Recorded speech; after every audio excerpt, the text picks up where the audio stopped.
গভীর রাতে রাজধানীর রাস্তায় ঘটে যায় এক নির্মম ঘটনা। মাদক ও জুয়ার টাকা জোগাড় করতে সংঘবদ্ধ এক চক্র হত্যা করে এক সিএনজি চালককে ছিনিয়ে নেওয়া হয় গাড়িটি।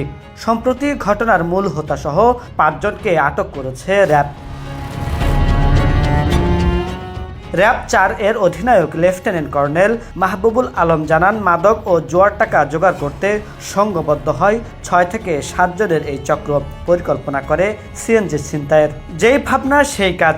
গভীর রাতে চালককে হত্যা করে ছিনিয়ে নেওয়া হয় সিএনজি ড্রাইভার যখন সিএনজিটি ঘোরানোর জন্য গাড়ি থেকে নামেন, তখন তারা দুজন মিলে তাকে মাথার পিছন থেকে হাতুড়ি দিয়ে আঘাত করে এবং উপর্যুপরি আঘাতের পরে সে আহত হয় এবং গুঙ্গানি শব্দ করে।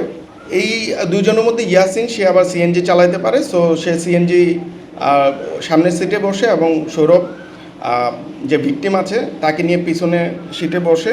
টানা সপ্তমবারের মতো বেস্ট টিস্যু পেপার ব্র্যান্ড হিসেবে স্বীকৃতি পেয়েছে বসুন্ধরা টিস্যু। পরবর্তীতে মুসা, যেই পরিকল্পনার অন্যতম অংশীদার, তার পরামর্শে এই ড্রাইভারকে যদি বাঁচাই রাখা হয় সেক্ষেত্রে তারা আইন ঝামেলায় পড়বে, এই ধরনের তথ্য তাদেরকে দেয় এবং দেওয়ার পরে তারা সৌরভ এবং ইয়াসিন নিশ্চিত করে যে না, তাকে বাঁচাই রাখা যাবে না, সেক্ষেত্রে তার মৃত্যু ঘটানো হয়। তার মৃত্যুর পরে তারা প্রায় ১-১.৫ ঘন্টা ঢাকা শহরের বিভিন্ন স্থানে এই লাশটি কোন জায়গায় ফেলবে সেটা রেকি করে, কিন্তু কোনো সুইটেবল জায়গা পায় না। পরবর্তীতে আনুমানিক সকাল 4:30টার দিকে মিরপুর ডিএচএস সংলগ্ন ৪ নম্বর গেট এলাকায়, যেটা আপনারা ভিডিও ফুটেজে দেখবেন, যে একটা সিএনজি, এই সিএনজিটা এখানে প্রায় ২ মিনিটের মতো থামে এবং তখন ওরা এই ডেড বডিটা এখানে ফেলে চলে যায়। গত ১৫ মে রাত ৩টার দিকে যাত্রী সেজে চক্রের এক সদস্য ওঠেন চালক আব্দুল মজিদ বাচ্চুর সিএনজিতে।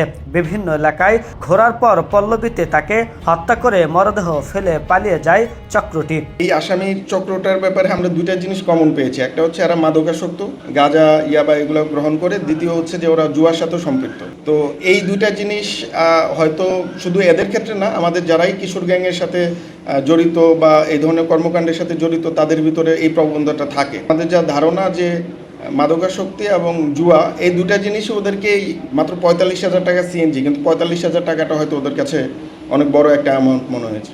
পরবর্তীতে সিএনজি নিয়ে চলে যায় ব্রাহ্মণবাড়িয়ায়। অবাক করার বিষয় হলো, মাত্র ৪০,০০০ টাকায় বিক্রি করে দেওয়া হয় সেই ছিনতাই করা সিএনজিটি। এমন ভয়াবহ ঘটনার বিস্তারিত তুলে ধরেছে র্যাব।